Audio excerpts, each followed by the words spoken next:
राधे राधे। मेरे गुरुवर भोलेनाथ के चरणों में मेरा साष्टांग दंडवत प्रणाम। आज का विषय है हमारा जीवन क्षणभंगुर है। जीवन क्षणभंगुर है, अभी है, क्षण भर बाद रहेगा या नहीं पता नहीं। यहाँ की सभी चीज़ें ऐसी ही हैं। फिर किस मोह में पड़कर इस छोटे से जीवन के लिए इतनी गहरी नींव खोद रहे हो। सोचो, कितने बड़े बड़े धनी, मानी, ऐश्वर्यवान और कीर्तिमान पुरुष चले गए। क्या उनके साथ यहाँ की एक भी चीज़ गई? फिर क्यों इन नश्वर चीज़ों के संग्रह की चिंता में अपना जीवन खो रहे हो? विचार करो, रावण से प्रतापी, हिरण्यकशिपु से विश्व विजयी और सहस्रार्जुन सरीखे हाथों पर धरती को तौलने वाले वीर मौत के शिकार हो गए। फिर तुम किस बल पर, किस सिद्धि के लिए जगत के प्रलोभन में पड़े इधर उधर भटक रहे हो? याद करो, तुम्हारे पिता पितामह का घर में कितना रोब दाब था। घर के सब लोग उनसे संकोच करते थे, डरते थे। उनकी आज्ञा के विरुद्ध कोई छू तक नहीं करता था। आज कहाँ है उनका वह प्रभुत्व? उनकी कोई याद भी नहीं करता। यही दशा तुम्हारी होगी। फिर क्यों इस घर के पीछे पागल हो रहे हो?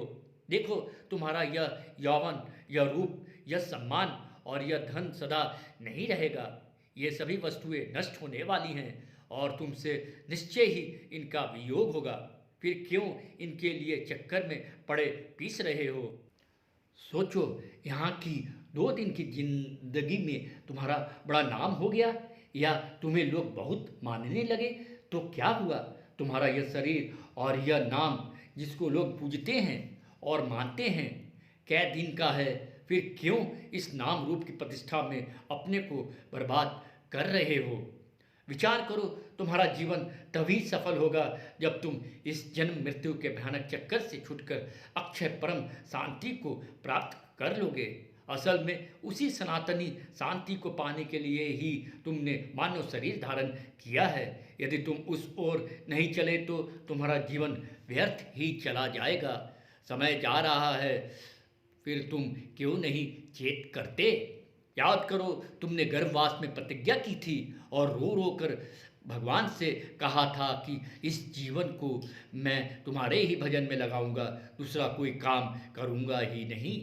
अब उस प्रतिज्ञा को भूलकर मिथ्या माया ममता में फंसकर फिर उसी भीषण गर्भवास की यंत्रणा भोगने की तैयारी क्यों कर रहे हो? चेतो, शीघ्र चेतो। कहीं जीवन के दिन यूं ही असावधानी में बीत गए तो फिर पछताने से कुछ भी काम नहीं निकलेगा।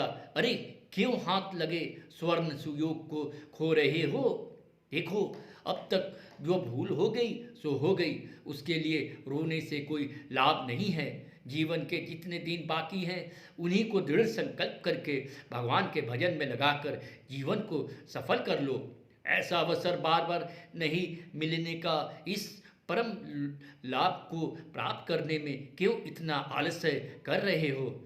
सोचो, जब तक शरीर स्वस्थ है, इंद्रियां सशक्त हैं, मन प्रबुद्ध है तब तथा बुद्धि काम देती है, तभी तक तुम इन्हें अपने लक्ष्य की ओर लगाकर जीवन को सफल करने का प्रयत्न कर सकते हो। इन सब के असमर्थ होने पर कुछ भी नहीं कर सकोगे। फिर क्यों देर कर रहे हो?